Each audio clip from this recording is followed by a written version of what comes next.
They say the king's beast has never bowed to anyone, so why is it kneeling in front of me? No one answered that question, not the soldiers backing away, not the handlers who suddenly forgot their orders, and definitely not me, because I was too busy trying to understand why I was still alive, because things like that didn't just happen, not in Draven Nightfall's war camp, not to someone like me, someone who spent his days dragging bodies across dirt that never quite dried. The air thick with that metallic taste that clung to the back of your throat like it owned the place. I kept my head down, like always, because that was the safest way to exist here. Unnoticed, unimportant, invisible. But invisibility has a way of breaking at the worst possible moment, and I felt it before I saw it. That shift in the ground, low and heavy, like something underneath the world was waking up. Conversation stopped, boots scraped back against the dirt, and someone near me whispered, barely audible, "It's loose." And just like that, fear moved faster than any command ever could. Men stepped back, then further, then not at all, frozen between instinct and disbelief. I looked up, because sometimes not looking is worse, and I saw it, the thing they never named, the king's war beast, standing where chains hung broken like they'd never mattered, taller than any man, broader than anything that should move the way it did, its presence pressing down on the space around it until breathing felt optional. Its eyes found me immediately, not scanning, not searching, just knowing, and I knew I should run. I knew it the same way I knew how to breathe, but my body didn't move, maybe because I was tired, maybe because I had nowhere better to go, maybe because some part of me recognized something I didn't want to name.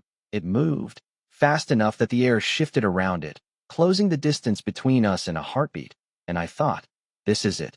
This is where it ends. No noise, no struggle. Just a moment that disappears before anyone remembers it happened. I didn't close my eyes. I didn't look away, because if I was going to vanish, I wanted to see what took me. I could feel its heat before it reached me, that unnatural warmth that didn't belong to anything human.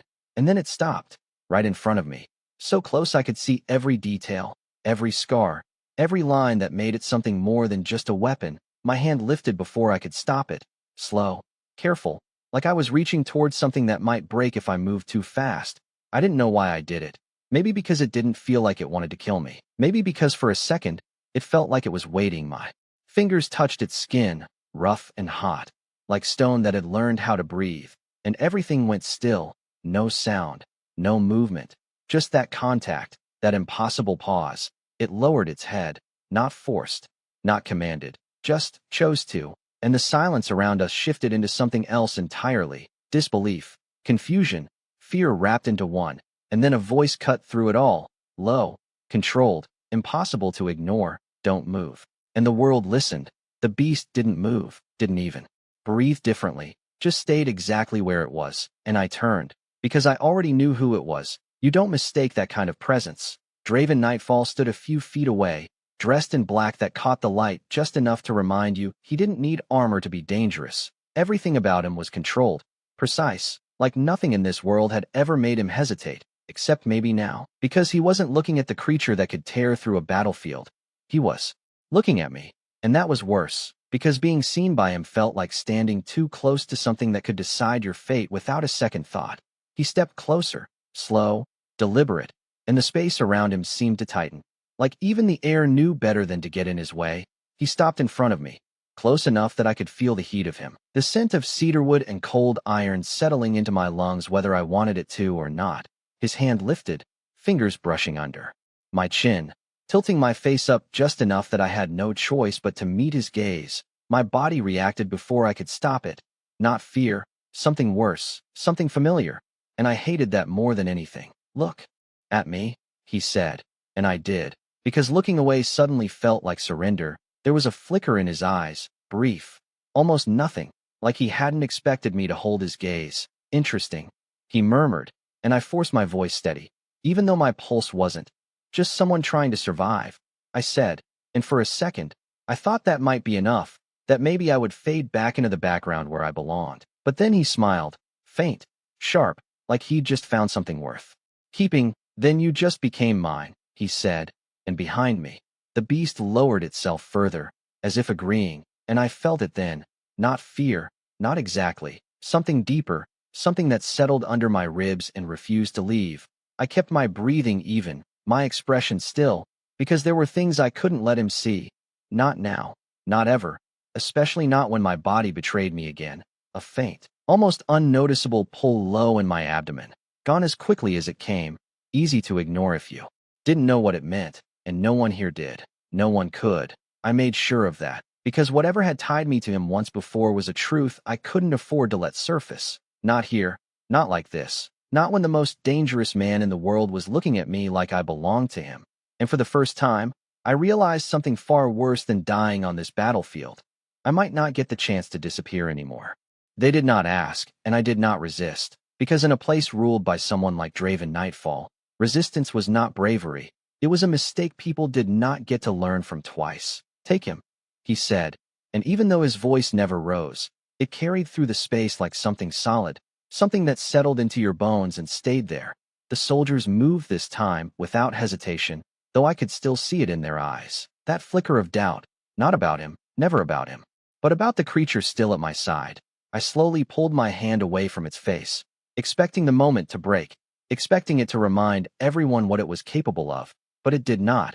It stayed still, watching me, always me, and that was worse than anything else, because I did not understand it. And I had learned that things you could not explain were the most dangerous of all. A hand closed around my arm, firm, controlled, guiding rather than forcing. But the second it happened, the air shifted again. A low sound rolled from the creature, not loud, not violent, just enough to make the man holding me go still, his grip tightening without meaning to. I turned my head slightly, lifting my hand again, not touching this time, just close enough to be seen. It is fine, I said quietly, and I felt it. That subtle change, like tension loosening just enough to keep everything from snapping. The sound faded, slowly, reluctantly, and the soldier exhaled under his breath like he had been holding it the entire time. Draven watched all of it, silent, his eyes sharp, calculating, like he was taking every detail and placing it somewhere he could return to later. Interesting, he said again. Softer now, like the word meant something different this time. Then his gaze settled on me, heavier than before. Bring him, he added, and this time there was no pause. They guided me forward, and I went, because there was no version of this where I walked away. The camp felt different as we moved through it, quieter, like everyone was pretending not to look while still seeing everything. I kept my head down, counting steps out of habit. 1, 2, 3, grounding myself in something simple, something I could control, because everything else was slipping too easily out of my hands. I could feel him behind me without needing to turn, that presence that pressed against the space around it, steady, unyielding, and it stirred something I did not want to acknowledge, something that felt too much like memory. I forced that down, because remembering would lead to questions, and questions would lead to things I could not afford to answer. We reached the intersection of the camp, where everything was cleaner, more structured, a place that belonged to him in a way the rest did not. They stopped outside a large tent, dark fabric, reinforced edges, the kind of space that did not need guards to prove it was protected. Inside, one of them said, and I stepped in. Without argument, the air shifted immediately, warmer, quieter, the outside world muffled like it had been pushed back. I heard the entrance move behind me, and then it was just him and me. Except it was not, because I could still feel it, that presence just beyond the fabric. Waiting, watching, I turned slightly, enough to see the outline of it through the entrance, standing there, not restrained, not commanded, just choosing to stay. My chest tightened again, because that was not normal. Nothing about this was normal. It does not leave you, Draven said, and I realized he had been watching me, not the creature, not the surroundings, just me, always me. I did not ask it to. I replied, keeping my voice steady, careful, because every word felt like it mattered more than it should. He stepped closer, slow, deliberate, closing the space until I could feel the heat from him.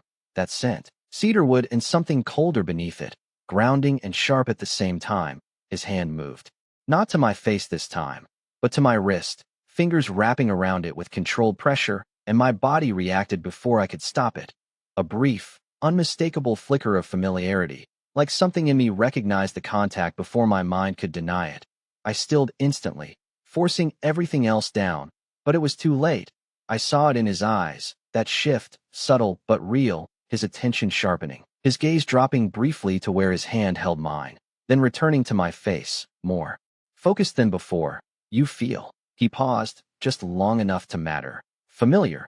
The words settled between us, heavier than anything he had said so far, and my breath caught for a fraction of a second, just enough to betray me if he was paying attention, and he was always paying attention. I shook my head slightly, controlled, measured.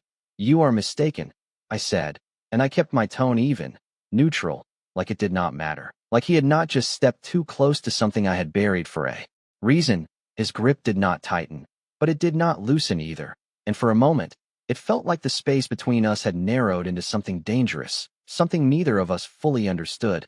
Then, just as suddenly, he let go, turning slightly like he had already made a decision I was not part of. You will stay here, he said, final, leaving no room for anything else. I nodded, because there was nothing else to do, and as he moved toward the entrance, the creature outside shifted again, just enough to remind me it was still there, still watching, still choosing to stay close.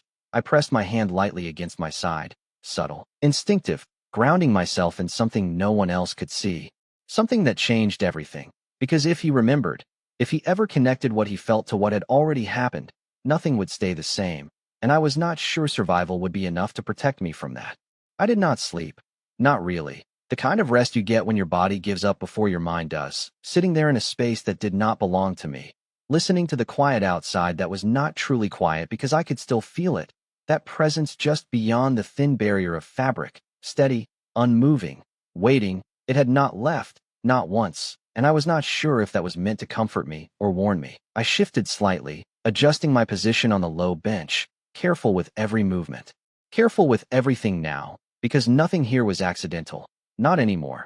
The air inside the tent was still, almost too still, like the calm before something changed, and then the entrance moved, just enough to let in light. And him, Draven stepped inside without a sound, but the space reacted anyway, tightening, focusing, like everything else had learned to make room for him. I straightened instinctively, not out of respect, but because something in me recognized the shift before I could. Stop it. His gaze found me immediately, not searching, not scanning, just direct, like he had never lost track of me to begin with. You did not try to leave, he said, and it was not praise, not approval, just an observation. There was nowhere to go. I answered, because there was no point pretending otherwise. He stepped closer, slow, deliberate, the same controlled movement as before. Like every step had already been decided before he took it.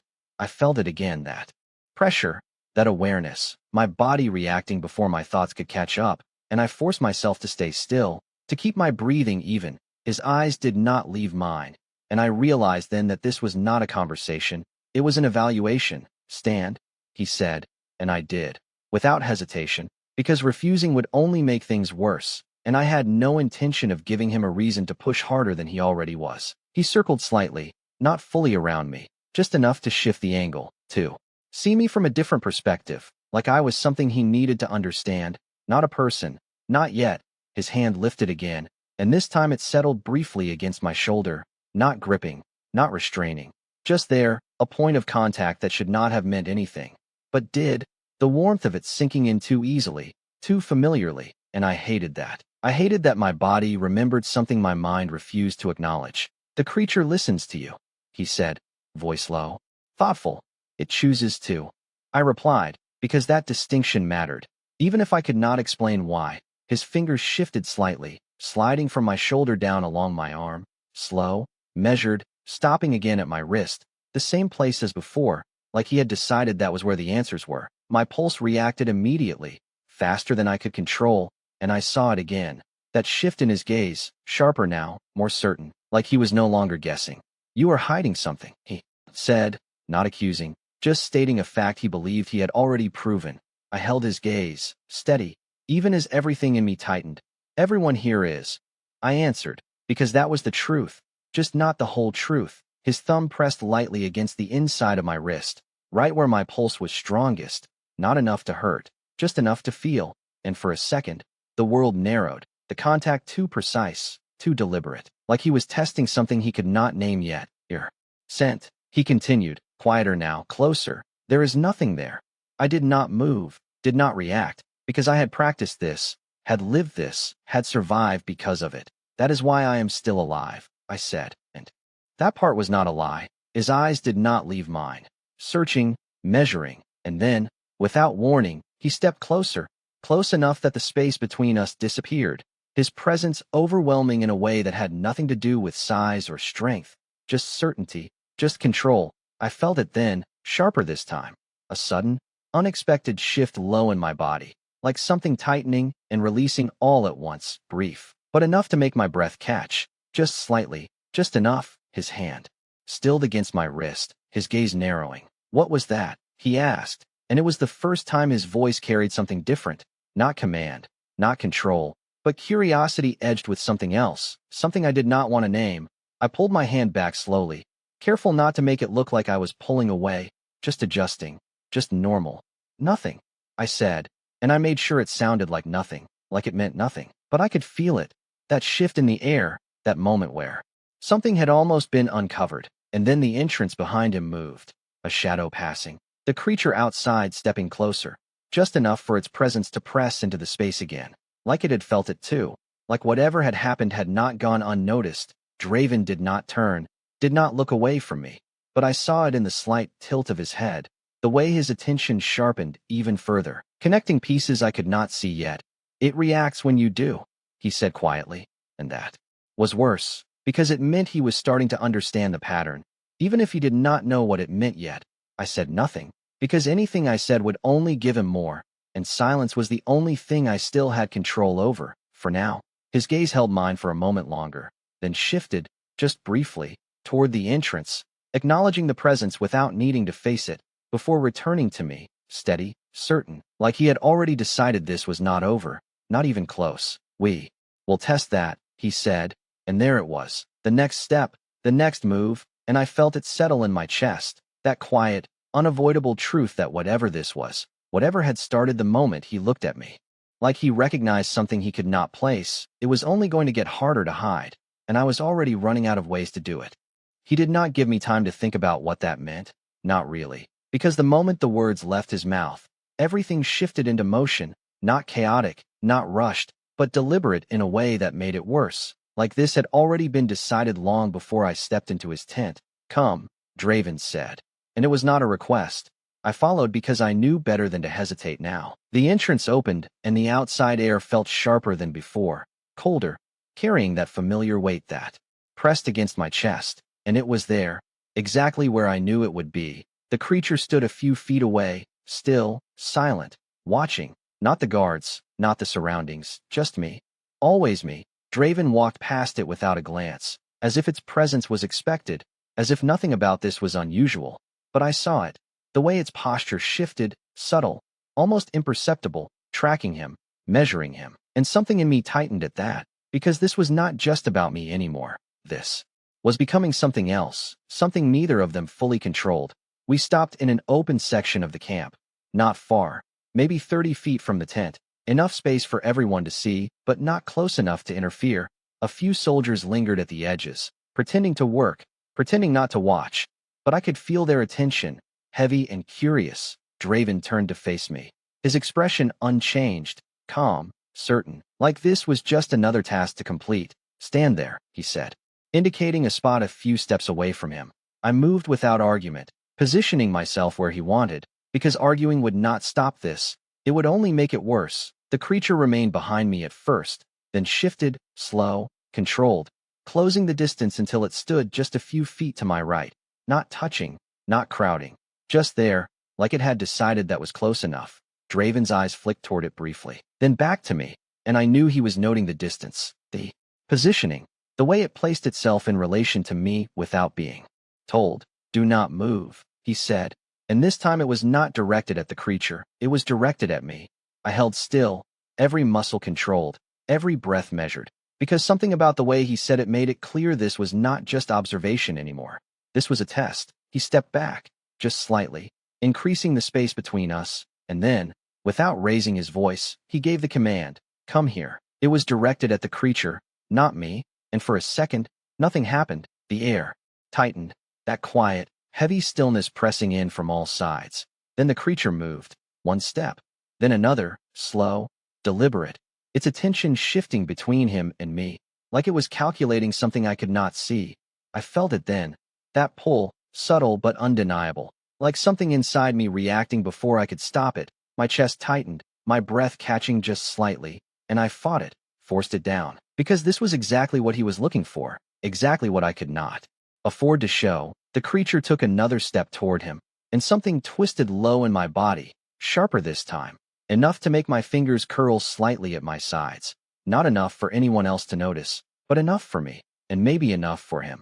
Stop, Draven said, and the creature froze immediately, mid-step, perfectly still. His gaze shifted to me then, sharp, precise, like he was measuring something invisible.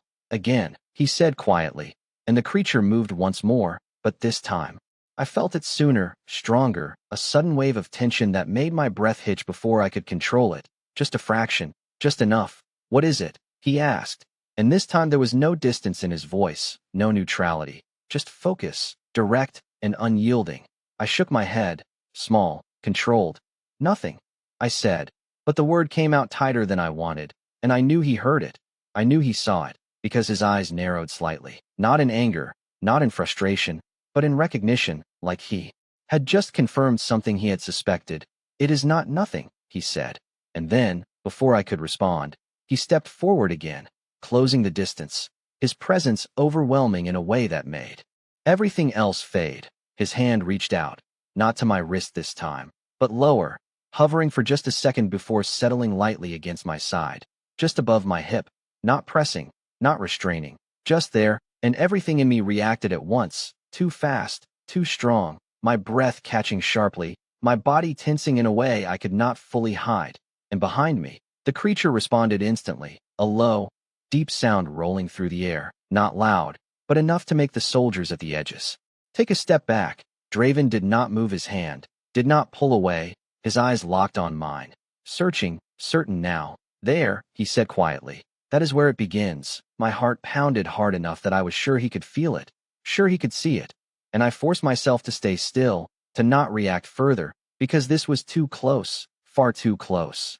You are connected, he continued, voice low, almost thoughtful, not just to it. His gaze flicked briefly toward the creature, then back to me. But to something else. The words settled heavily between us, and I felt it. That edge, that moment where everything could fall apart if I said the wrong thing, did the wrong thing. I swallowed, steadying myself. You are wrong, I said, and I held his gaze, refusing to look away, because looking away would give him more than I already had. There was a pause, brief but heavy, and then, slowly, he removed his hand, but the space where it had been felt different, like something had been uncovered and could not be hidden again.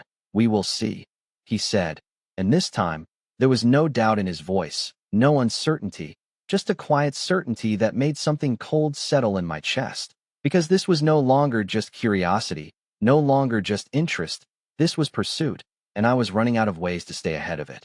He did not let me step away from it, not after that, not after he had seen enough to know there was something worth keeping close. You will stay with me, Draven said, and this time it was not a temporary decision, not a test. It was a placement, a shift in position that I could feel before I fully understood what it meant. The soldiers at the edge of the clearing exchanged brief looks, subtle, careful, but I caught it, that moment of surprise, because people like me did not move closer to him. We stayed where we belonged, in the background, out of sight, out of mind, but I said nothing, because arguing would only draw more attention, and attention was already becoming a problem. Inside, he added, turning without waiting for a response, and I followed, because again, there was no other option. The tent felt different when I stepped back into it, smaller somehow, like the space had adjusted to include me in a way it had not before.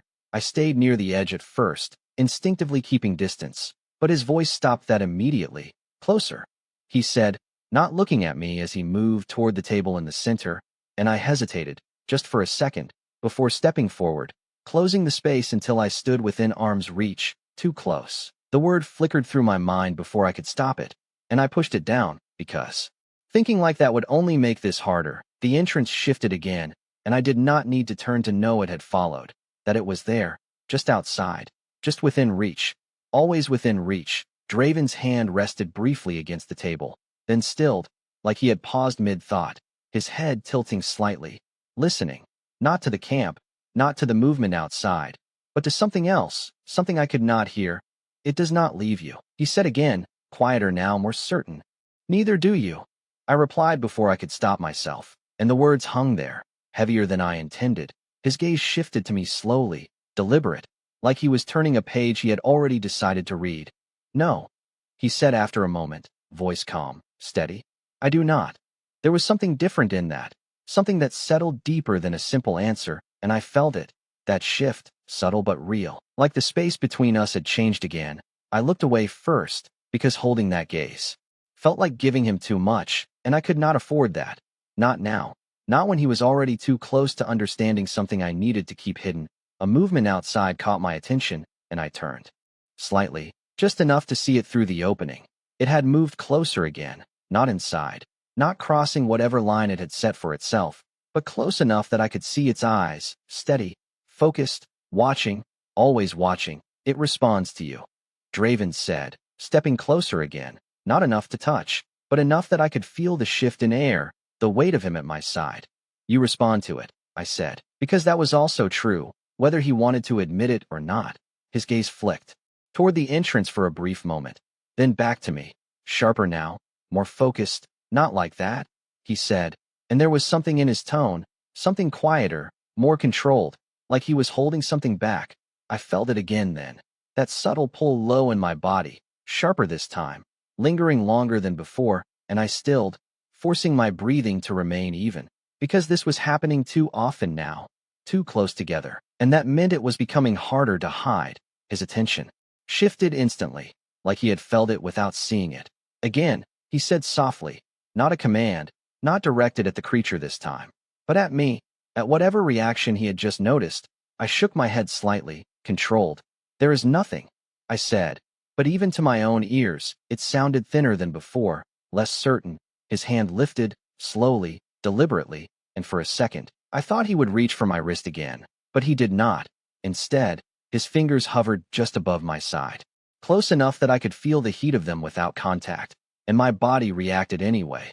A sharp, involuntary breath that I could not fully suppress. There, he said quietly, not moving his hand, not touching, just observing, and behind me, the creature shifted again, that low, deep presence pressing closer to the tent, responding without being called. You feel it before it does, he continued, voice lower now, almost thoughtful, like he was speaking more to himself than to me. No, I said quickly, too quickly, and I saw it. That moment where he recognized the mistake, the reaction that came too fast, too defensive. His eyes narrowed slightly, not in anger, but in certainty. You do, he said. And this time, it was not a question, not something he was testing. It was something he had accepted as fact. The space between us felt smaller again, tighter, like there was no room left to step back. And I realized then that this was the real danger, not the test, not the questions, but this, the way he was closing in on something I could not explain without losing everything. You will stay near me, he said after a moment. Final, controlled. At all times, the words settled heavily. Because this was not about observation anymore. This was containment, proximity as control, and I felt it. That quiet, unavoidable truth settling in my chest, that being close to him made it harder to hide, harder to breathe evenly, harder to keep everything inside where it belonged, and outside, just beyond the thin barrier of fabric, the creature remained exactly where it had chosen to stand, unmoving, unyielding, like it understood something neither of us had fully said out loud yet, that whatever connected us was no longer subtle, no longer something that could be ignored. And if he stayed this close, if he kept watching like this, it was only a matter of time before he saw everything. The first thing I noticed was that someone else had started watching me. And that was a problem, because Draven Nightfall watching me was already dangerous enough. But when others began to notice, it meant the line between hidden and exposed was getting thinner by the minute. He should be examined. The voice came from just outside the tent, calm, clinical, not curious like the others, but precise, like it had already reached a conclusion and was only waiting for confirmation. I stilled. Immediately, every instinct tightening at once, because that was the one thing I could not allow. Not here, not now. Draven did not answer right away, and that silence was worse than a refusal. It meant he was considering it, weighing it, and I could feel his attention shift slightly, not away from me, never away from me, but toward the implication of what had just been suggested. Why? He asked finally, his voice steady, controlled, and I could hear it in the way the other man responded. The careful respect layered over quiet certainty. Because he does not respond like an Omega should, the man said, and I knew then who it was without needing to see him. One of the camp physicians, the kind who noticed details others ignored, the kind who turned small inconsistencies into dangerous truths. The entrance shifted, and he stepped inside, older, composed, his eyes sharp in a different way than Draven's, less force, more observation, the kind that lingered, that dissected. His gaze moved over me slowly, taking in everything, the way I stood, the way I held my breath just slightly too controlled, the way I did not lower my head the way most Omegas would. Your Majesty, he said, inclining his head slightly. Then his attention returned to me, unwavering. If he is to remain this close, it would be unwise not to understand what he is. I felt it then, that quiet spike of something cold and sharp. Not panic, not yet, but close enough that it pressed against my ribs. This was it, the moment where everything could unravel if I let it. There is nothing to understand, I said before Draven could respond, and I knew immediately that I had spoken too quickly. The physician's eyes sharpened, just slightly, catching the reaction, storing it. Draven's gaze shifted to me, slower this time, more deliberate, like he was noticing not just what I said, but how I said it. You seem certain, he said, and there was something different in his tone now, quieter, but more focused, like he had been given another piece of something he was already trying to solve. I forced myself to hold his gaze, steady, even as my pulse picked up. I am, I replied, and I made it sound like the truth. Even if it was not the whole truth, the physician stepped closer, not enough to invade my space completely, but close enough that I could feel the shift, that subtle pressure of being examined without being touched yet. That is exactly why he should be checked, he said, his voice calm, almost reasonable. And that made it worse, because reasonable things were harder to refuse. Draven did not move immediately, and for a second, I thought he might allow it, that he might step back and let someone else take control of this situation. And if that happened, I would not be able to stop what came next. I felt it again then, that faint, tightening sensation low in my body, sharper than before, triggered not by proximity this time, but by tension, by the shift in the air, and I stilled, forcing it down, forcing everything down, because this could not happen, not here, not with someone who would notice everything. The physician's gaze dropped briefly, not to my face, but lower, catching that slight change, that barely noticeable shift, and his expression changed, just slightly, not enough for anyone else to see, but enough for me. Recognition, not complete, but close, too close. There, he said quietly, almost to himself, and that was when Draven moved, not quickly, not abruptly, but with a certainty that cut through everything else. His hand came up, not touching me, but positioning itself just enough to block the physician's line of sight. Subtle, controlled, but deliberate. Enough, he said, and the words settled heavily, not loud, not forceful, but final. The physician paused, just for a second, then inclined his head again, stepping back. As you wish, he said, but I could still see it in his eyes. That interest had not disappeared. It had only been delayed, and that was almost worse. Draven did not look at him again, his attention returning fully to me, sharper now, more certain, like something had just shifted from suspicion into something closer to understanding. You will not be examined, he said, and it was not a question, not a reassurance, just a decision, one that should have made this easier, should have given me some relief, but it did not, because now I understood something else, something more dangerous. He was not protecting me. Not exactly. He was protecting what he had not yet figured out, and that meant he would not let anyone else get close enough to solve it before he did. And that was worse, because it meant I was now entirely his problem. And outside, just beyond the thin barrier of the tent, the creature remained where it always did, silent, watching, as if it already knew what neither of them had fully realized yet, that whatever they were trying to uncover was already far too close to the surface to stay hidden much longer. The next time I realized something was wrong, it was not because anyone said anything. It was because my body stopped cooperating in ways I could no longer ignore. The air felt heavier than it should have, each breath taking just a little more effort than before, like something inside me was shifting without permission, and I kept still, because movement made it worse, attention made it worse, and I could not afford either. Draven noticed before anyone else did. He always did. His gaze lifted from whatever had held it a moment before and settled on me, sharp, immediate, like he had been waiting for something exactly like this. "What is it?" he asked, and there was no distance in his voice now, no observation, just direct focus. I shook my head slightly, controlled. "Nothing," I said, but the word felt thinner than it should have, and I knew he heard it. I knew he saw through it, because he stepped closer without hesitation, closing the space in a way that made it harder to breathe. Evenly, not because of fear, but because of him, because of the way his presence seemed to press against everything at once. "You are not steady," he said, and it was not a question. I forced myself to straighten, to hold the line I had been holding since the moment I stepped into this place. "I am fine," I replied, and I almost believed it, until the ground shifted slightly under my feet, not enough to fall, but enough to make me adjust, just enough for him to notice. His hand moved instantly, not grabbing, not pulling, just there, steadying, fingers firm against my arm, and the contact hit harder than it should have. Too familiar, too immediate. My breath caught, sharp and quick before I could stop it, and behind me, outside the tent, the reaction came just as fast, a low, heavy sound that rolled through the air, not loud, but enough to make the guards outside pause, to make the space tighten again. Draven did not look away from me, did not turn toward it, his attention locked in. "Place, it reacts to you," he said quietly. Like the confirmation mattered more now than before, I pulled my arm back slowly, careful, controlled. "It reacts to everything," I answered, but even I could hear the weakness in it. The way the explanation did not hold under the weight of what he had already seen. His gaze did not shift, did not soften.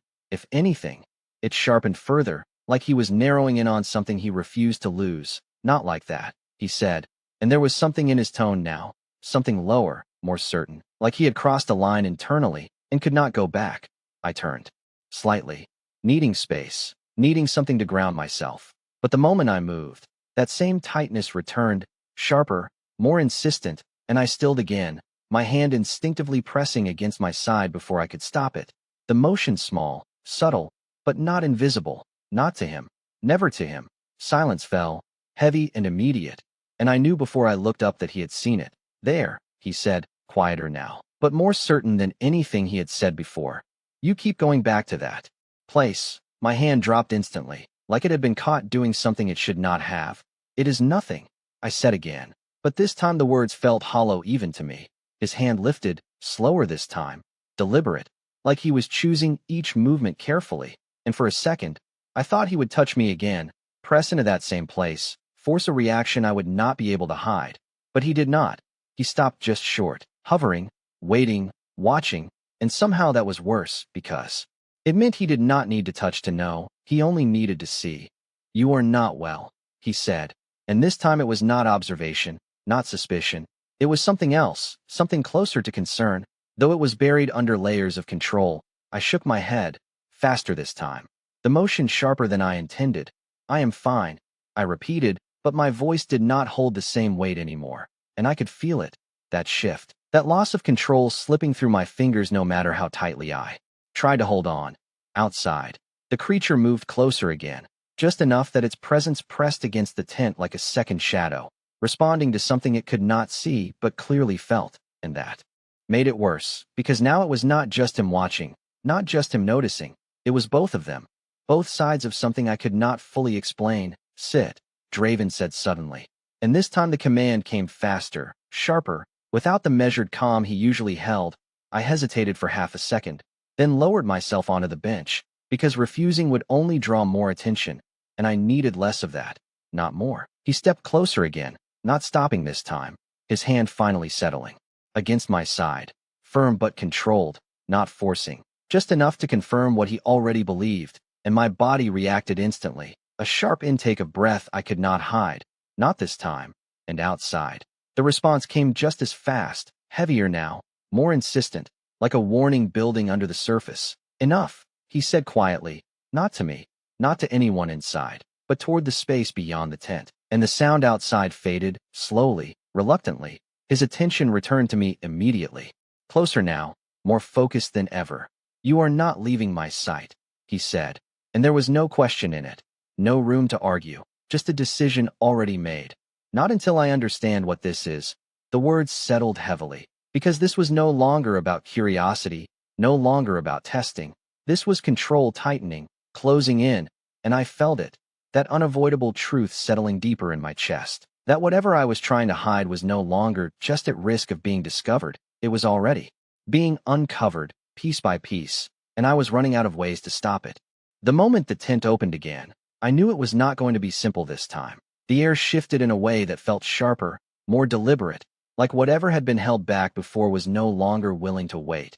Your Majesty. The same voice returned, calm, controlled, but carrying something firmer beneath it now, something that had moved past suggestion into quiet insistence. I did not need to look to know who it was, and that made everything tighten inside me, because this time, he would not leave easily. Draven did not move immediately, his hand still resting at my side, steady, grounding in a way I did not want to notice, but could not ignore. I said enough, he replied, his voice low, but there was a sharper edge to it now, not raised, but unmistakable, the kind of tone that usually ended conversations before they began, but not this one, not today. The physician stepped further inside, ignoring the weight of the command just enough to make a point without crossing the line entirely.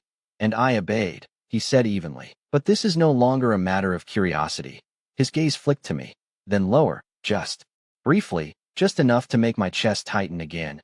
It is a matter of risk. The words settled heavily, and I felt it, that shift, that dangerous narrowing of options, because risk meant action, and action meant exposure. I stayed still, forcing my breathing to remain steady even as that familiar tension built again, sharper now, more frequent, like my body was no longer willing to cooperate with the lies I was trying to maintain. Explain, Draven said, and this time there was no dismissal in his tone, just command, and that was worse, because it meant he was listening. The physician inclined his head slightly, stepping closer but stopping just outside the space Draven occupied. Careful, calculated, he reacts before the creature does, he said, calm, precise, and the creature responds as if it is following something within him, not simply obeying him. His eyes lifted to Draven again, steady, unwavering. That is not normal. Silence followed, heavy, stretched, and I felt it, pressing in from all sides, because this was too close, far too close to the truth. Many things here are not normal, Draven replied after a moment, but there was less dismissal in it now, more consideration, more focus, and I knew that tone.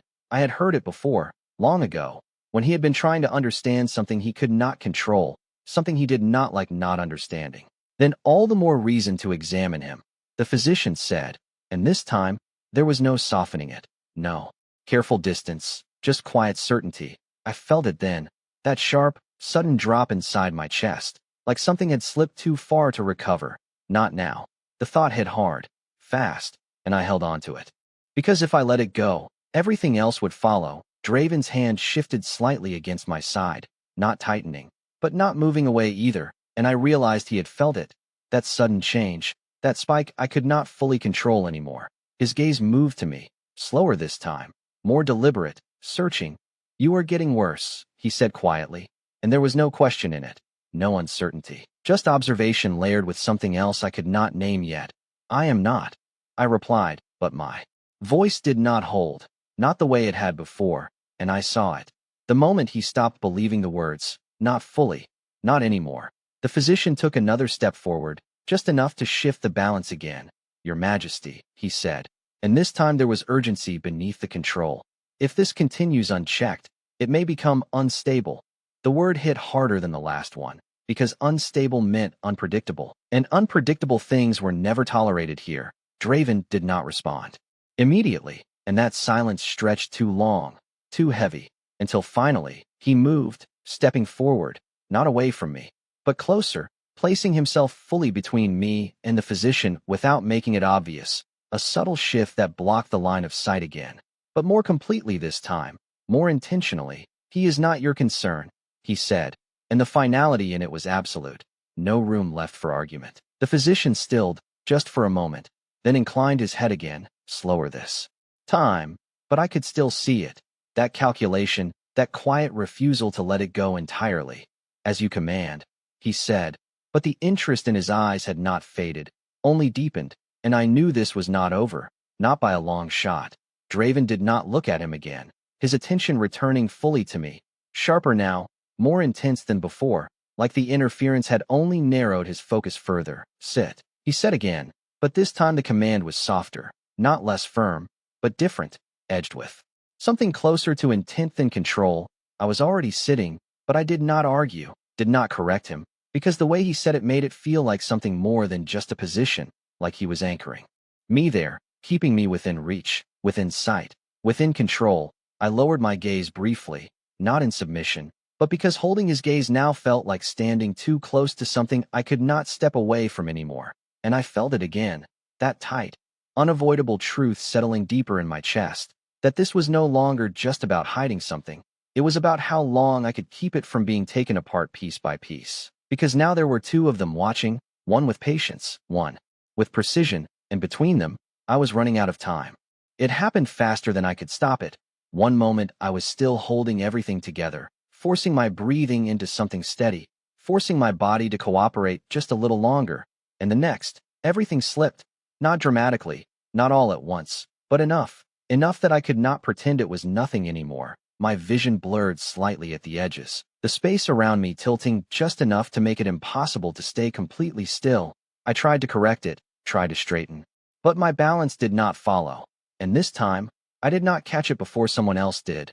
Draven moved first, faster than I had seen him move before, his hand closing firmly around my arm, not harsh, but immediate, decisive, keeping me upright before I could fully lose it. The contact grounded me for half a second, just enough to realize how far I had slipped. My breath came in sharper than I intended, uneven, and I could feel it now, not subtle anymore, not something I could push down easily. A tightening low in my body that did not fade, that did not ease no matter how still I forced myself to be. Enough, he said, but this time it was not directed outward, not toward the physician, not toward the guards. It was directed at the moment itself, like he was cutting it off before it could unfold any further. I shook my head instinctively, trying to pull back, trying to regain control. I am fine, I said, but the words felt distant, disconnected from what was actually happening. His grip did not loosen. If anything, it steadied, his other hand coming up without hesitation, settling against my side again, firmer this time. No longer hovering, no longer testing, just there, and the reaction hit instantly, stronger than before, my breath catching sharply, my body tensing in a way I could not hide. Not this time. And outside, the response came just as fast, heavier, more immediate, a deep, resonant sound that pressed against the tent like something pushing closer. The guards shifted. I could hear it, the unease spreading through the space. But Draven did not move, did not look away, his attention locked entirely on me. Look at me, he said, and this time the command carried something else, something closer to urgency than control.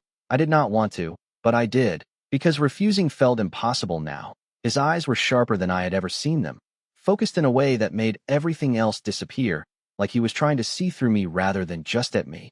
You are not fine, he said, and there was no space left for denial. Not anymore. I tried to steady my breathing, tried to pull everything back into place, but it was slipping too fast now, too far. My hand moved without thinking, pressing harder against my side, like I could hold whatever was happening in place if I just applied enough pressure, and I felt it. The moment it became obvious, the moment it crossed from subtle into visible, his gaze dropped, just briefly, following the movement, and when it returned to my face, something had changed, not confusion, not uncertainty, but recognition, incomplete. But there, this is not about the creature, he said quietly, more to himself than to me, and that was worse, because it meant he was separating the pieces, seeing them as something distinct, something that did not belong to the same explanation anymore. Stop, I said, the word coming out sharper than I intended, not a command, not to him, but to the moment, to whatever he was about to realize, because this was too close, far too close, and I could not let him reach the end of that thought.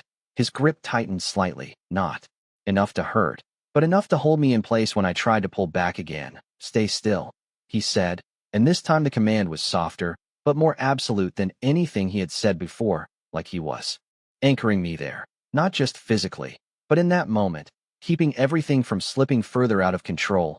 Outside, the presence pressed closer again, no longer just watching, but reacting, responding to something deeper now, something stronger, and the air felt heavier because of it, tighter, like everything was closing in at once. Call him off, One of the guards said from outside, voice tense, uncertain, and for a second, I thought Draven might turn, might respond, but he did not. He will not move, he said calmly, without looking away from me, and I realized then that he was not speaking about the creature, not entirely. He was speaking about me, about the way I had stopped moving, the way everything in me had locked into place under his hands, under his focus. You are hiding something, he said again. But this time it was not suspicion, not a theory, it was certainty, and I felt it. That final shift, that moment where the distance between knowing and not knowing disappeared completely. I swallowed, forcing my voice steady even as everything else faltered. There is nothing defined, I said, but the words no longer carried weight. Not against the way he was looking at me now, not against what he had already seen. His hand remained where it was, firm, steady, unyielding, and for the first time, I realized I was not just being held in place. I was being kept there, protected or contained. I could not tell which, and that uncertainty settled deep in my chest, heavier than anything else, because if he chose to keep me close, if he refused to let anyone else near, then there would be no escape from this, no way to hide what was already slipping through, and as the tension in my body refused to ease, as the space around us remained tight and unrelenting, I understood something I had been trying not to face, that this was no longer a matter of if he would find out, but when, and I was running out of time to decide what I would do when that moment came. The silence that followed felt different, not empty, not calm, but heavy in a way that settled into everything around us, like the moment itself had decided to slow down rather than break apart completely, and I stayed where I was because I could not move without making it worse, because every time I tried, my body reminded me that I had already gone too far to pretend nothing had changed. Draven did not let go, not immediately, his hand still steady against my side, his other still holding my arm like he was making sure I did not disappear between one breath and the next, and for the first time since all of this started, he did not speak right away, he just watched, his gaze not sharp in the same way as before, not cutting, but searching, slower now, more deliberate, like he was trying to understand something he could not force into place. My breathing gradually steadied, not completely, but enough that the sharp edge of it faded into something more manageable, and the tension in my body eased just slightly, though not enough to let me forget what had just happened, what he had seen, what he was now holding on to. You will stay here, he said finally, but the words came quieter this time, less like an order and more like a decision already settled. I did not argue, not because I agreed, but because I knew there was no space left to do anything else. He shifted slightly, guiding me back toward the bench without pushing, without forcing, just enough pressure to direct, and I let myself sit again, slower this time, careful, because I did not trust my balance anymore. His hand remained at my side for a moment longer before easing away, not fully, just enough to create space without losing contact entirely, and I felt the absence of it more than I expected. The way the air seemed colder without it, sharper, less steady. I kept my gaze down, focused somewhere just in front of me, because looking at him now felt like stepping into something I could not step back from. Outside, the presence had quieted, the tension in the air easing just enough to make the space feel less suffocating. But I could still feel it there, waiting, always waiting. Draven. Move then, not far, just enough to stand in front of me rather than beside me, close enough that I could feel him without needing to look. This is not normal, he said, and there was no judgment in it, no accusation, just a statement that carried more weight than anything he had said before. I did not respond, because there was no answer I could give that would not make things worse. He did not press immediately, did not demand, and that was new, that restraint, that pause, like he was choosing to wait rather than force the truth out of me. You knew this would happen, he said after a moment, quieter now, and that was closer, closer than anything else he had said. I felt it, that sharp, unavoidable tension in my chest, because he was not asking if something was wrong anymore. He was asking if I had known it would be, and that was a different kind of question entirely. I shook my head slightly, controlled. No, I said, and it was not entirely a lie, but not entirely the truth either. His gaze did not shift, did not soften, but it did not harden either. It stayed fixed, steady, like he was weighing the answer against everything else he had seen, everything else he had begun to understand. You are lying, he said, not harsh, not accusing, just certain, and I exhaled slowly, because denying it further would not change anything now, not when he had already reached that point. I am surviving, I replied instead, and that was the closest thing to the truth I could give him without breaking everything open. There was a pause, longer this time, and something in the space shifted again, not tension, not pressure, but something quieter, something harder to name. Then you will do that here, he said, and there was no hesitation in it, no room for anything else, just a quiet certainty that settled into place like it had always been there. I finally looked up then, meeting his gaze because I had to, because not looking felt like losing something I could not afford to lose. And for a moment, neither of us moved, neither of us spoke. The space between us held in place by something neither of us had fully acknowledged yet, and I saw it then, not clearly, not completely, but enough, that shift in his eyes, not just curiosity, not just control, but something else beginning to take shape beneath it, something that made staying here more dangerous than anything I had faced before, because it was not something I could predict, not something I could prepare for. And as the quiet settled deeper around us, as the urgency of the moment faded into something slower, heavier, I realized that this was not a pause, not a break in what had been building.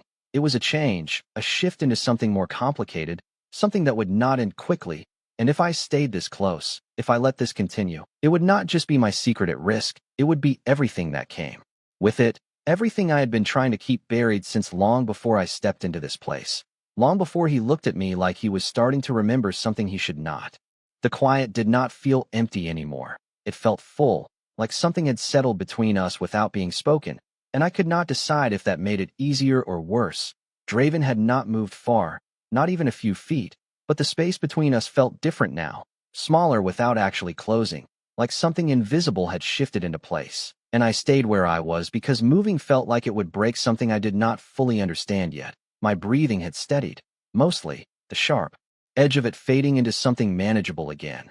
But the weight in my body had not left, it lingered, low and constant, a reminder that nothing had actually changed, only paused. You were still holding it, he said quietly, and I knew immediately what he meant without needing him to clarify. My hand had drifted back to my side again, not pressing this time, just resting there, like it belonged. I lowered it slowly, deliberate, as if that could undo the fact that he had already noticed. It does not matter, I said, but the words felt weaker than I intended, and I could see it in his expression, that slight shift that told me he did not believe it. Not anymore. He stepped closer again, not abruptly, not forcefully, just enough to narrow the distance until I could feel the warmth of him again, steady and grounding in a way that unsettled me more than it should have. It matters, he said, and there was something different in it now, not command, not suspicion, but certainty, like he had already decided that.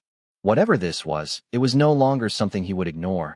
I looked up at him before I could stop myself, meeting his gaze because avoiding it felt pointless now.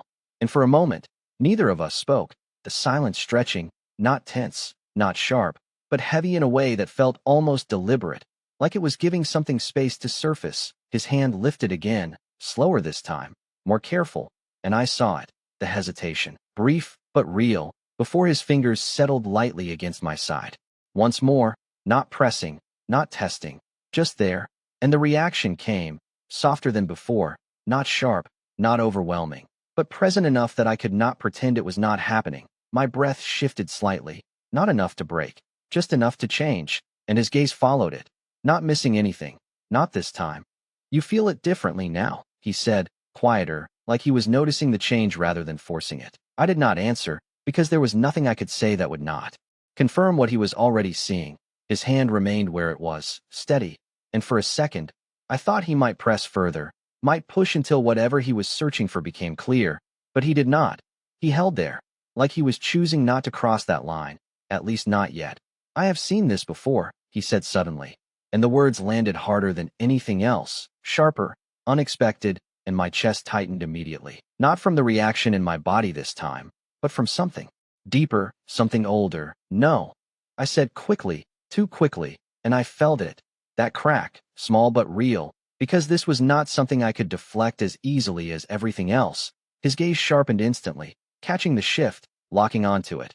Not here, he continued, almost to himself, like he was piecing something together, somewhere else. The words were slower now, more deliberate, like each one mattered more than the last. And I could feel it, that dangerous edge building again, that moment where memory brushed too close to the surface. Not now.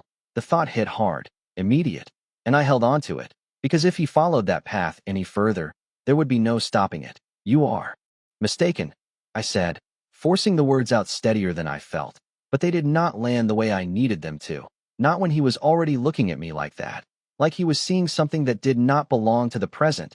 His hand shifted slightly, not moving away, but adjusting, his thumb brushing lightly against the fabric near my side.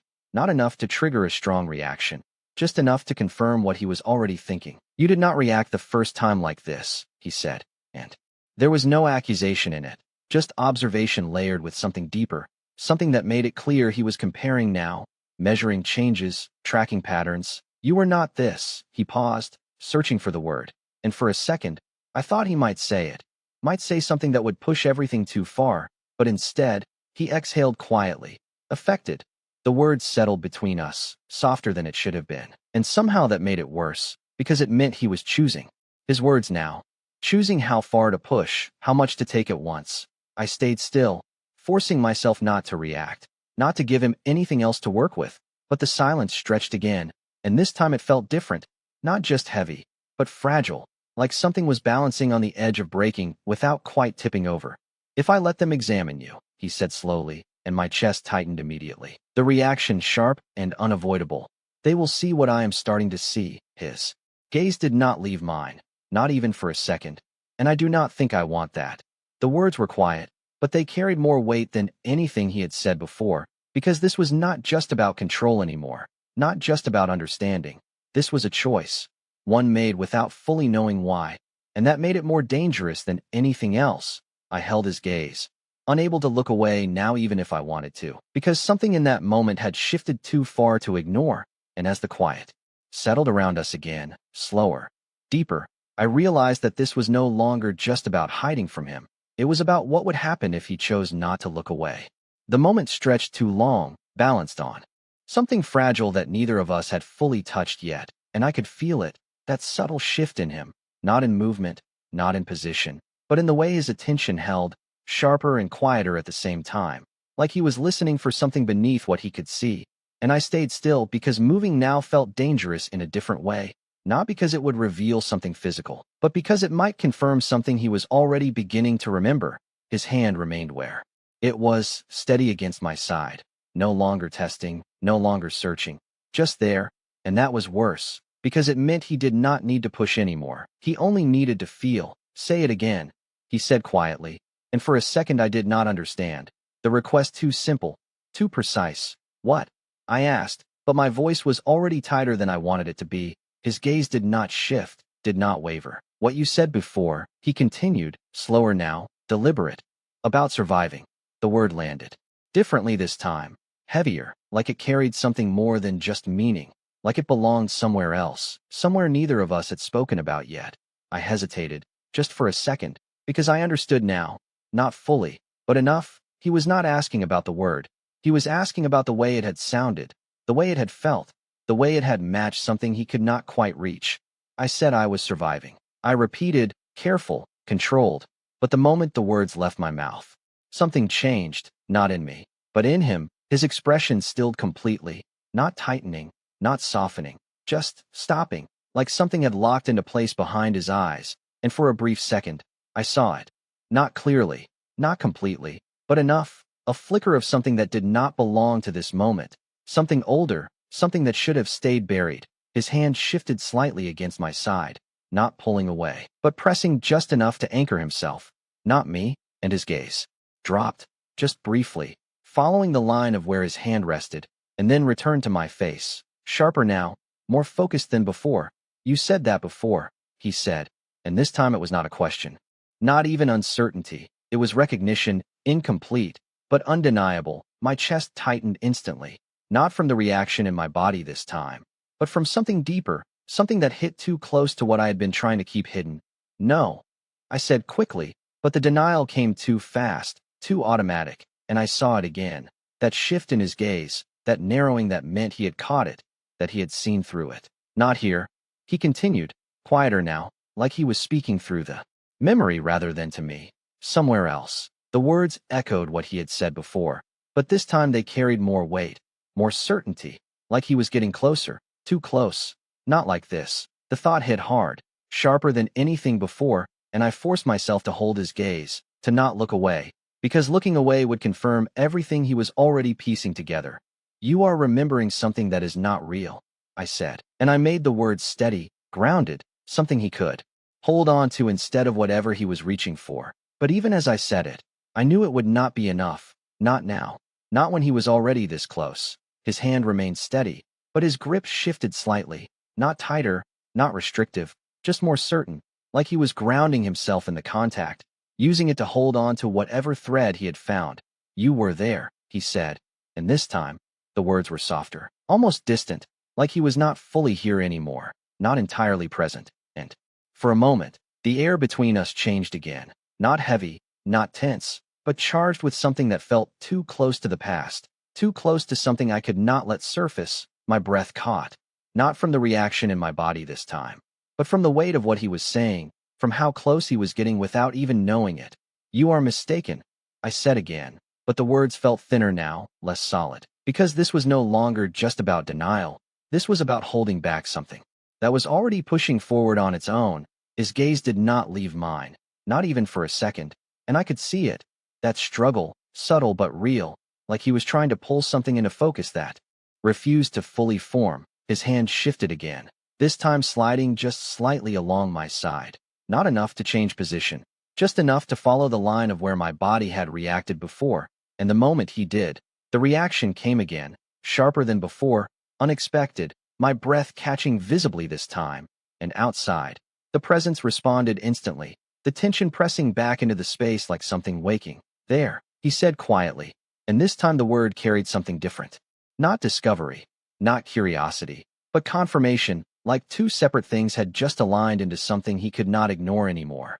It is the same, he continued, and I felt it then, that final shift, that moment where everything balanced on the edge of becoming something irreversible. I pulled back instinctively, just a fraction, but it was enough for him to notice, enough for him to follow, closing the space without thinking, without hesitation, and for the first time, his control slipped. Not completely, not in a way anyone else would notice, but enough for me to feel it, enough to understand that whatever he was remembering, whatever he was connecting, it was no longer something he could step away from easily. Who are you? He asked, and the question landed heavier than anything else, not because of the words themselves, but because of what they meant now. Not a question about identity, not really, but about recognition, about something he had already begun to see but could not fully name yet. I held his gaze, steady, even as everything inside me tightened, even as the space between us felt too small, too close, too dangerous, and for a moment, I almost answered, almost let something slip, something that would end this before it went any further. But I did not. I could not, because once it was said, there would be no taking it back, no returning to the fragile balance we were still pretending to hold. Someone you should not remember, I said instead, and the words came quieter than I intended, but heavier, carrying more truth than anything I had said before, and I saw it then, the exact moment it hit, the exact moment something inside him shifted again, deeper. This time, closer to the surface, and I knew, without needing anything else, that whatever I had been trying to keep buried was no longer just at risk of being uncovered. It was already beginning to rise. The words should not have been enough to change anything, but they did. The moment they left my mouth, I felt it, that shift in him, sharper than before, deeper, like something had finally broken through the surface and could not be pushed back down again. Draven did not move immediately, but the stillness in him was different now, not controlled, not measured, but held, like he was gripping something inside himself that refused to stay contained. His gaze did not leave mine, and for the first time, it was not just searching, it was recognizing, incomplete, fractured, but real. Say that again, he said, quieter than before, but there was no hesitation in it, no uncertainty, just a need that had replaced the careful control he had held onto until now. I shook my head slightly, instinctively, because repeating it would only make it worse, would only pull whatever he was starting to remember closer to the surface. No, I said, and this time the word came out firm, not defensive, but deliberate, but it did not stop him, it did not slow him down. If anything, it only sharpened the focus in his eyes. You were there, he said again, and this time the words were heavier, more certain, like they were no longer a question he was asking, but a truth he was trying to place. My chest tightened immediately. The reaction too fast, too instinctive, and I knew he saw it. I knew he felt it in the way his hand shifted slightly against my side, not pulling away, not pressing harder, just adjusting like he was anchoring himself to something real, something he could trust. You said that before, he continued, slower now, each word deliberate. Not like this. His gaze flickered, just for a second, like he was trying to see something beyond what was in front of him. You were different. The hesitation hit harder than certainty would have, because it meant he was remembering pieces, fragments that did not fully connect yet, but refused to disappear, and that was worse, because it meant he would keep searching until they did. Not again. The thought slipped through before I could stop it, sharp and immediate, and I held on to it, because if he followed this any further, there would be no stopping what came next. You are mistaken, I said again, but the words felt weaker now, thinner, because this was no longer something I could push away with denial alone. His hand moved then, slowly, deliberately, sliding just slightly higher along my side, not enough to cross a line, but enough to follow the instinct he no longer seemed to be questioning. And the reaction came again, stronger this time, my breath catching visibly, my body tensing in a way I could not fully control, and outside. The response was immediate, heavier than before, the presence pressing closer, more insistent, like it was reacting not just to me anymore, but to something shifting between us. There, he said quietly, and this time the word was not discovery, not observation, it was confirmation, like something had aligned in a way he could no longer ignore. His gaze dropped briefly, following the movement, then returned to my face, sharper than ever. You reacted like this before, he said, and the certainty in it made everything tighten, because that was not something he could guess, not something he could assume. That was something he had seen, something he remembered, even if he did not fully understand it yet. My breath faltered, just for a second, and that was enough for him to see, enough for him to know that he was getting closer, too close. Where? He asked, and the question came low, controlled, but there was something beneath it now, something that had broken through the surface of his usual restraint, something closer to urgency. I did not answer, could not answer, because there was no way to give him that without giving him everything, and once that happened, there would be no returning to this fragile space we were still holding on to. His hand tightened slightly, not enough to hurt, but enough to hold me there when I instinctively tried to pull back. Where? He repeated, and this time the word carried more weight, more insistence, and I felt it that moment where everything balanced on the edge of breaking, where the past and present were too close to separate cleanly. I swallowed, forcing my voice steady even as everything else threatened to slip. You left, I said, and the words came out quieter than I intended, but they landed heavier than anything else I had said before. His expression stilled completely, not confusion, not uncertainty, but something deeper, something that hit too close to whatever he was trying to reach.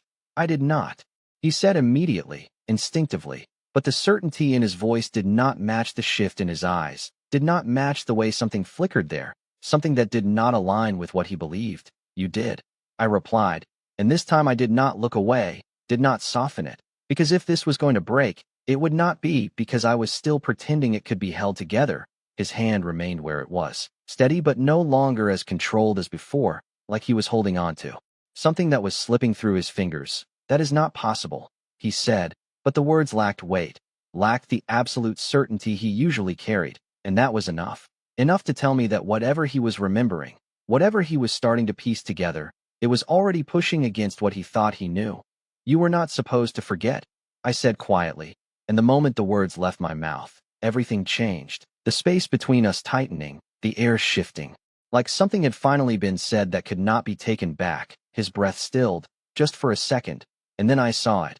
Not a full memory, not clarity, but something sharper than before, a flicker of recognition that went deeper than anything else. His grip shifted, not tightening, not restraining, but grounding, like he needed something real to hold on to as whatever was surfacing threatened to pull him somewhere else entirely. Who are you?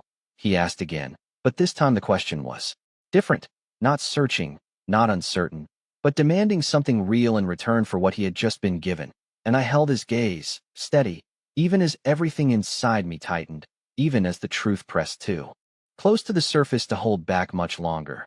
The one you left behind, I said, and the words landed between us with a finality that could not be undone, and I knew, without needing anything else, that whatever fragile balance we had been holding on to was already breaking, piece by piece, with no way to stop it now.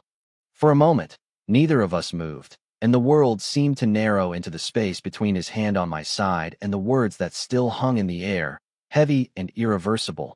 Draven's gaze did not shift, but something inside it had fractured, not broken completely, but enough that I could see the strain beneath the surface, like he was holding onto two versions of reality that refused to align. "No," he said, but this time it was quieter, less certain, like the word had lost its weight. Somewhere between his thoughts and his voice, his hand remained where it was, but the steadiness of it had changed, no longer fully controlled, no longer entirely deliberate, and I felt it. That subtle shift, that loss of perfect balance he had carried since the beginning.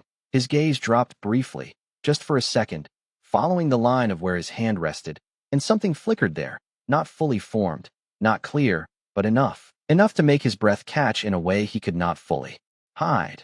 And then it was gone again, replaced by that same sharp focus, that same need to understand what he could not yet see clearly. "That is not possible," he repeated, but the words sounded different now, less like denial and more like something he was trying to convince himself of. I held his gaze, steady, even as everything inside me tightened, because this was the moment where everything either broke apart or reshaped itself into something new, something neither of us could control. "You do not remember," I said quietly, and this time there was no attempt to soften it, no attempt to pull back, because there was no point anymore, not after what had already been said. His jaw tightened slightly, the only visible sign that the words had landed where they needed to. "Then tell me," he said, and there it was, the shift, not a command, not an order, but something closer to demand, to need, and that made it more dangerous than anything else, because he was no longer asking as a king. He was asking as someone who knew he was missing something important. I shook my head slowly, because giving him everything now would not fix this. It would not make it clearer. It would only make it worse. "It does not work like that," I replied, and the truth of it sat heavy in my chest, because memory was not something you could hand to someone else, not something you could explain into existence. His gaze did not soften, did not retreat. If anything, it sharpened further, like the refusal only pushed him deeper into whatever he was trying to reach. "You expect me to accept that," he said, and there was frustration there now, controlled, contained, but real, and I could feel it, the shift in him, the way his usual certainty was starting to fracture under the weight of something he could not command into place. "I expect you to remember," I said, and the words left before I could stop them, heavier than anything else I had said, and for a moment, the air between us stilled completely, like everything had paused to see what would happen next. His hand tightened slightly, not enough to restrain, but enough to anchor, and his gaze dropped again, just for a second, to where my hand had rested earlier, and something in his expression changed, not fully, not completely, but enough. A flicker of something that did not belong to the present, a fragment of something. Older, warmer, and then it hit him, not all at once, not clearly, but enough to make him inhale sharply, his hand shifting without thinking, pressing just slightly, and my body reacted instantly, the breath catching before I could stop it, and for a split second, everything overlapped, the present, the reaction, and something else, something that echoed beneath it, a memory that was not fully there but refused to stay hidden. "You said that," he murmured, not to me, not entirely, but to whatever he was starting to see. "You said that when," he stopped, the words cutting off as his expression tightened, like the memory had reached a point it could not pass, like something was blocking it from becoming clear. I saw it, the frustration, sharper now, more real, because this was not something he could force, not something he could command into clarity. "When what?" I asked quietly, and I should not have, but the words came anyway, pulled by something I could not fully control anymore. His gaze snapped back to mine, sharper than before, but there was something else there now, something unsettled, something that did not fit with the control he had always carried. "You were there," he said. Again, but this time it sounded different, less like a statement, more like something he was holding on to keep himself steady. "You said you would stay." The words landed between us, unexpected, incomplete, but enough to make my chest tighten in a way that had nothing to do with the reaction in my body, enough to make everything else fade for a moment, because that was not something he could guess, not something he could assume. That was something he remembered, even if he did not understand it yet.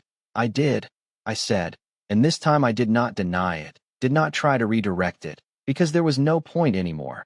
Not when he had already reached that far. His breath stilled again, and I saw it. That moment where something inside him shifted further, deeper, closer to the surface than before. Then why? He started. But the question faltered, broke apart before it could fully form. Because there were too many answers, too many things he did not remember yet. His hand loosened slightly, not pulling away, but no longer holding as tightly as before, like the certainty he had relied on was slipping. And for the first time since this began, he looked at me not like something to understand, not like something to control, but like something he had lost. And that was worse, far worse than anything else, because it meant this was no longer just about memory. It was about what that memory meant. And as the silence settled again, heavier now, more fragile, I realized that this was not the end of what had been uncovered. It was only the beginning of what he would no longer be able to ignore. The silence did not break. It deepened, stretching between us until it felt like the only thing holding everything in place. And I could feel it, the shift that had already begun, the moment where nothing could return to what it had been before. Draven did not move away, did not release the space he had closed between us, and for the first time, it did not feel like control. It felt like refusal, like he was unwilling to let the distance return now that something had finally surfaced. His gaze remained on mine. But it was different now, no longer searching, no longer uncertain, but holding on to something he had almost lost, something he was beginning to recognize whether he wanted to or not. You said you would stay, he repeated, quieter this time, but the words carried more weight, like they had settled into something real, something he could not dismiss anymore. I did not look away, did not try to deny it again, because there was no point now, not after everything that had already been uncovered. I did, I said, and the truth of it did not feel like relief. It felt like something heavier, something that had been waiting too long to be spoken aloud. His breath shifted slightly, and I saw it. The moment another piece aligned, not fully, not clearly, but enough to push him further. And I left, he said. And this time it was not denial, not refusal. It was something closer to realization, incomplete, but undeniable.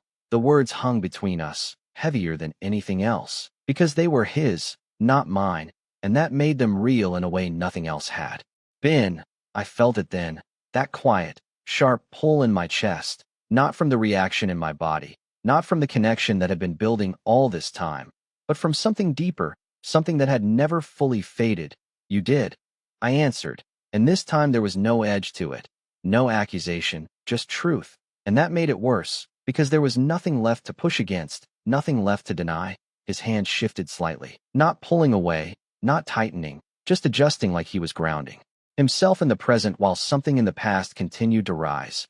Why do I not remember?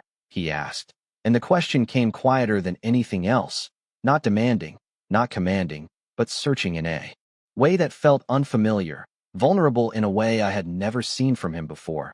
I held his gaze, steady, even as everything inside me tightened, because this was the part one had been avoiding, the part that had no easy answer, no simple explanation that would not break something else in the process. Because you chose not to, I said, and the words settled heavily, because they were not just an answer, they were a consequence. His expression stilled again, but this time it was different, not fractured, not uncertain, but sharp in a way that meant the words had landed exactly where they needed to. That is not something I would do, he said, but the certainty was gone now, replaced by something quieter, something that questioned even itself. I did not look away, did not soften it, because there was no point anymore. It is something you did, I replied, and for a moment, the air between us stilled completely, like everything had paused to let the truth settle. His hand moved then, slowly, deliberately, not away from me, but closer, his fingers shifting just slightly higher, resting more firmly at my side, not testing, not searching, just holding. And the reaction came again, softer this time, not sharp, not overwhelming, but steady, constant, and for the first time, it did not feel like something I needed to hide. It felt like something that simply existed, something that had been there all along, waiting to be acknowledged. His gaze dropped briefly, following the movement, and then returned to my face. And this time, there was no confusion in it, no denial, just something deeper, something that had finally settled into place. You stayed, he said, and the words were quieter now, but they carried more weight than anything else, because they were not just memory, they were understanding. I exhaled slowly, because that was the part that had mattered, the part that had never changed no matter what he had forgotten. I did, I said again, and this time the words felt different, not heavy, not sharp, just real. The silence that followed was not tense, not fragile. It was steady, like something had finally aligned, even if it was not complete, even if there were still pieces missing. His hand remained where it was, no longer shifting, no longer adjusting, just there. And I realized then that this was not about holding me in place anymore. It was about not letting go. You are not leaving, he said. And this time it was not a command, not control. It was a decision, one that had already been made. I met his gaze, steady, because for the first time, the words did not feel like something I needed to resist. I was never planning to. I replied, and the truth of it settled between us, quiet and unshaken.